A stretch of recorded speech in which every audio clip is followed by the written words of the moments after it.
Voilà, ok. Ici, je vais vous montrer donc comment, en quelques minutes, comment savoir si votre prise en charge est authentique. Peu importe où elle a été signée. Que ça soit en Belgique, que ça soit dans le même pays que l'étudiant, que ça soit dans un autre pays.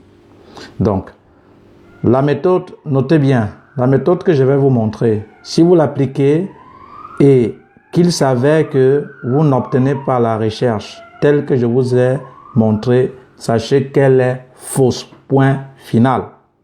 Et si vous appliquez, le résultat est tel que je vous ai montré, alors c'est une bonne prise en charge. Quel est l'objectif et la raison de cette vidéo? C'est pour que vous ne soyez plus, vous ne tombez plus dans les mains de ces brigands-là, de ces vendeurs d'illusions qui sont des experts en faux et faux. Lorsque tu vas les exposer, ils vont venir avec des faux profils. Ah, fais ton truc doucement. Tu as un ceci, tu as un cela. D'abord, les commentaires, même bidons là, je ne gère pas ça. Tu envoies un commentaire déplacé sur cette chaîne ou sur ce mur, directement à la corbeille du blocage. Et sans rancune. Parce qu'il n'y a pas l'énergie pour disperser, pour consacrer son temps à un idiot, tout simplement. La meilleure façon de répondre à un idiot, c'est de l'ignorer et de lui mettre en mode silencieux. Donc, ça, c'est l'objectif de la vidéo. Donc, toutefois que vous avez une prise en charge, peu importe la provenance, en Belgique, dans un autre pays ou dans le même pays que vous allez appliquer cette stratégie pour savoir si elle est authentique ou pas. Voilà. Maintenant, je vais donc entrer dans le vif du sujet. Lorsque vous aviez votre prise en charge, au verso, le plus souvent, il y avait un appel, j'ai renvoyé. Au verso, le plus souvent, il y a l'apostille de la légalisation de l'ambassade belge. Voilà. Que voici par exemple. Ok. Il y a le plus souvent cette apostille-là. Ça stipule que ça a été légalisé par l'ambassade ou le consulat belge. Voilà. Et alors, il y a deux critères à tenir en compte. Donc, quand vous aviez dans votre prise en charge, excusez-moi, il y a un appel qui insiste là, dis donc. Quand vous aviez dans votre prise en charge, vous regardez le verso, il y a cette apostille.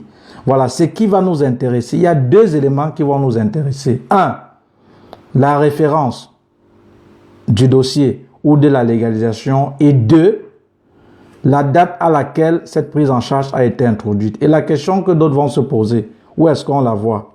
Donc, derrière cette apostille, voilà en jaune. Ça, c'est la référence du dossier. Donc, la référence de la légalisation de cette prise en charge-là. C'est un numéro, ce sont des chiffres, ok? Et ce qui est en jaune, c'est ce qu'on appelle la référence du numéro de dossier. Et maintenant, en bleu, ça c'est la date à laquelle le garant a signé dans cette prise en charge. Donc, il faut avoir tout cela en tête. Maintenant, pour donc vérifier que la prise en charge est exacte, vous tenez compte d'abord de ces deux paramètres. Et maintenant, vous allez aller dans un site que je vous ai mis le lien en dessous de la vidéo, qui est Legal Web. Vous allez donc double-cliquer sur ce site. Je vais vous mettre le lien en dessous, ne vous inquiétez pas. Vous allez tomber sur cette page-ci. Vous voyez? Rechercher une légalisation, un dossier, une enquête. Voilà, c'est simple. Lorsque vous tombez sur cette page, je vous ai dit au départ, il y a deux critères à tenir en compte. Le numéro de référence du dossier. La deuxième chose, la date à laquelle cette prise en charge a été signée. Et je vous ai montré où est-ce qu'on la voit. Ici, dans le numéro de légalisation, vous introduisez. Bon, j'ai introduit le mien, c'est 35 03 11 08 12 05 15 38. Je ne sais pas quel numéro sera le vôtre. Maintenant, la date de référence ou la date de référence, c'est-à-dire la date de légalisation, c'est ceci. Je reviens encore dans le formulaire, c'est ceci. Voilà, c'est ceci et je vous ai montré. C'est ce qui est en bleu. Et c'est derrière votre prise en charge. Tout le monde a. On a mis là le 8-11-2019. Voilà. Si tu as une ancienne prise en charge, voilà comment ça se présente. Ici, par exemple, ici, pour moi, c'est le 12/08/2011.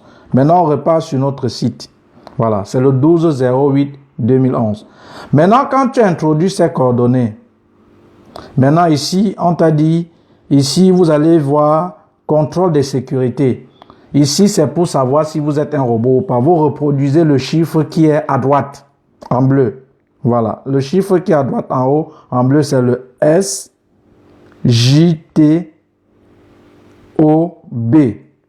Vous cliquez sur rechercher. Voilà, vous cliquez sur rechercher. Vous voyez, ici, je vais interpréter avec vous ce qui suit. On dit légalisation. Ça, c'est le numéro de la légalisation. Date de légalisation, le 12/08/2011. C'est la date que vous aviez introduite. Maintenant, le signataire. Si vous aviez ces références, à partir de là, vous pouviez même savoir qui a signé cette prise en charge. Voilà pourquoi parfois je dis c'est confidentiel. Ok? N'exposez pas des gens parce qu'ils ne veulent pas, ils veulent garder l'anonymat. Voilà. Là, le signataire ici, c'est Monsieur Romsi Jean-Baptiste. Voilà. Qui a été mon garant. Et je vais toujours lui dire merci. Papa, si tu tombes sur cette vidéo, pardonne-moi, je ne t'ai pas affiché. C'est juste que je voulais édifier certaines personnes. Mais je sais ton intégrité, ta crainte même de Dieu, que tu ne fais pas dans le faux et que tu n'auras rien à te reprocher. Et pour ce que tu as toujours fait pour moi, je te dis merci. Ça, c'était la parenthèse. Voilà. Donc, la signature, celui-là qui a signé cette prise en charge. Petite astuce. Si ce nom signataire, ça figure ici, par exemple, c'est Jean-Baptiste Romsi, et si dans la prise en charge, ce nom n'est pas mentionné à l'annexe 32 de cette prise en charge, en haut, et si c'est un autre nom, attention. Donc, ici, signataire, ça veut dire c'est celui-là qui a signé cette prise en charge. Et maintenant, organisation à Yaoundé. On a mis là Yaoundé, ça veut dire que ça a été signé au Cameroun, à l'ambassade de Yaoundé, à l'ambassade de la Belgique située à Bastos, à Yaoundé. Donc maintenant, si tu as par exemple signé en Irlande, ça va te mettre Irlande. Bref, ici c'est où est-ce que cette prise en charge a été légalisée. Donc lorsque vous faites ça, vous appliquez, alors, et qui a ce résultat, elle est bonne. Par contre, je vais encore entrer dans le site. Vous entrez par exemple les informations, ok? Vous entrez les informations telles que vous aviez sur votre prise en charge. Voilà, vous entrez les informations, contrôle de sécurité, il faut toujours reproduire pour savoir si vous êtes un robot ou pas. Je vais vous dire quelque chose, hein? ZCT. Voilà, vous entrez les informations. Ici, là, date de référence, au lieu de 12/08/2011, j'ai mis 12/06/2011, sciemment. Supposons que vous mettez une date et que c'est la date qui figure au verso de votre prise en charge. Je vous ai montré les deux critères à tenir en compte. Et que maintenant, vous cliquez à rechercher. Ça vous donne ce résultat. En rouge. Aucun résultat. Nous n'avons pas trouvé de légalisation correspondant à vos critères de recherche. 1. Si vous mettez les bonnes références et que ça n'a pas la seconde page que par exemple que voici ne vous donne pas ne vous donne pas les informations si par exemple et on affiche seulement ce message que je vous ai dit aucun résultat ne correspond à vos recherches. Il faut savoir tout simplement, purement, que votre prise en charge est fausse. Voilà. Est fausse. Tout simplement. Voilà. Vous ne cherchez pas à discuter. Même si c'est ton oncle qui a signé. Même si tu as fait quoi. Même si tu lui fais confiance. Et qu'on a dit ce résultat-là, il faut que ça soit clair. Sache que cette prise en charge est fausse. Lui seul sait où il a fait ça. Lui seul sait où il est parti faire ça. Voilà, point. Donc si tu mets, ça dit là, aucun résultat. C'est écrit en rose. Nous n'avons pas trouvé de légalisation correspondant à vos critères de recherche.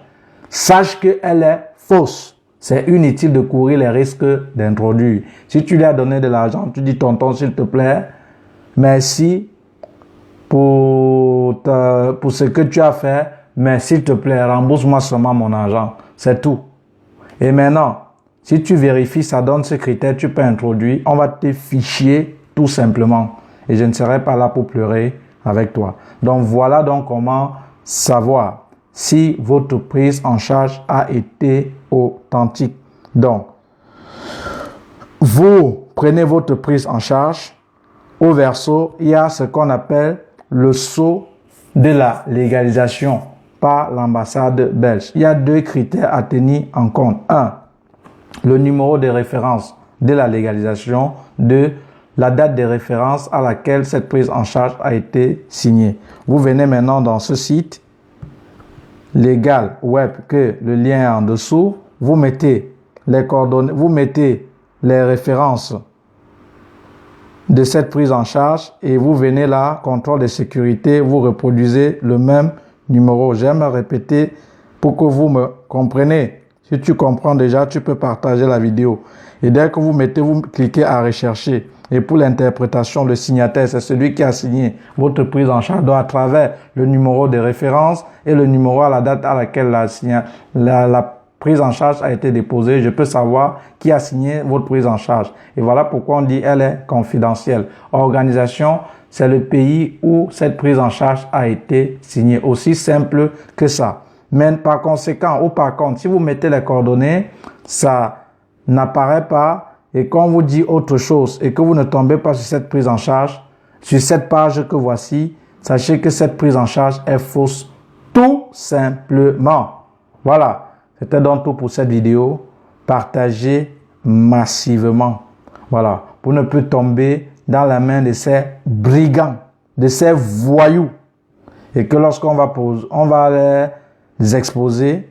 Et quand on doit parler, ils vont se masquer en faux profil pour venir parler le français dont ils ne maîtrisent même pas. Tu es sur ce mur, c'est la dictature de la vérité. Tu n'aimes pas la vérité, tu dégages. Un commentaire déplacé, je te bloque gentiment et tout simplement. Voilà. Je n'appelle personne ici. Ici, je te donne l'information. Mon devoir, t'aider à atteindre ton objectif. Quel est cet objectif? D'obtenir ton visa. Et pas la procédure normale. Et le secret pour l'obtenir, c'est suivre normalement la procédure légale en faisant ce qu'on vous demande de faire et comme on vous demande de faire à temps. Point final.